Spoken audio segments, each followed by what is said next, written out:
we have a blood flower moon lunar eclipse. That's right. A full lunar eclipse will take place on the night of May 15th into the morning of May 16th. So what exactly? That means we better get the great Orbax on Morning Live. Good morning, good to see you, and we're going to be seeing something very special this weekend. We certainly are, Bob. We certainly are. It's a lunar eclipse on Sunday. Yeah, so it's a lunar eclipse, and we all, know, as the Earth gets in between the sun and the full moon. But this one's a little different because it's the blood flower lunar eclipse. So what's in a name?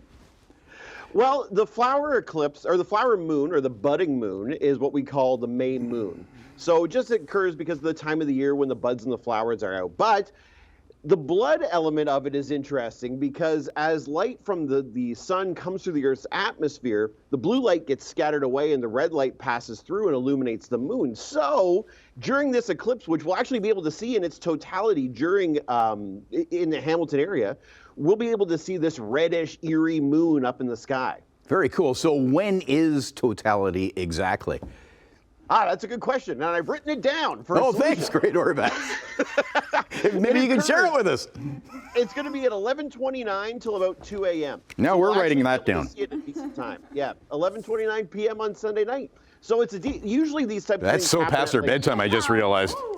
I know, usually it happens 2 or 3 in the morning, but if you stay up a little bit late on Sunday, it might be rough Monday, but hopefully we'll be able to see it. Yeah. Are we in a supermoon phase as well? Because we've noticed in the drive into work in the early hours here at Morning Live, the moon's been very dramatic.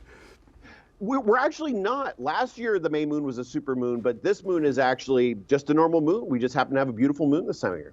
Okay. If we miss it, we'll try not to, but when's the next one? There'll actually be another lunar eclipse in November this year during the Beaver Moon. The Beaver Moon? That's a new one. It's that time of the year. It's a time of year when the beavers get ready for the wintertime. Okay, yeah. All right. So, and how does it get that name? I mean, how does that relate? It's just named after the time of year when the beavers are getting ready for the winter. So there won't be an image of the beaver on the moon? Well, that remains to be seen. Okay. Okay. But your YouTube videos are very impressive, and they've been a great resource. You're working out of the University of Guelph, but your YouTube channel's on fire. Oh, thank you very much. That's very kind. Yeah. We're just trying to get young people interested and families excited about looking up at the sky and seeing the incredible celestial dynamics that take place all around us all the time. Yeah, absolutely. So are there any, what other big celestial events are on the great Orbax's calendar then should be on our calendars as well? Well, coming up in June, we're going to have a grand alignment of planets. All the planets in the solar system, in order at the distance from the sun, will be appearing in the morning sky. Oh, fantastic. It's an exciting time, too, because the technology that we have at hand, with the James Webb telescope, and actually, Sylvie and I were sharing some imagery earlier this morning. They've actually found in our Milky Way a black hole that they've actually pieced together. And I know you've been following this stuff. Massive black hole. Massive Black hole. 400 times bigger than our sun.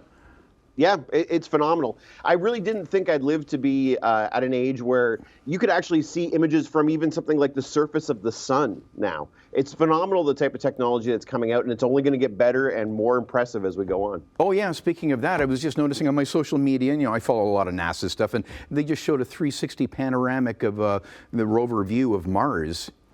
High definition, the Martian surface, like that never gets old. It's just incredible that we're in this time that we can see Mars in that way. When I was growing up, Bob, probably like you, I'm much, much younger than you, but probably like you would read. We're out of time, great Orbax. Seriously, we're out of time. And we're going to hook up your socials in that great YouTube channel at chh.com. Thanks so much, Bob. I have to go to the bathroom. I'm getting older.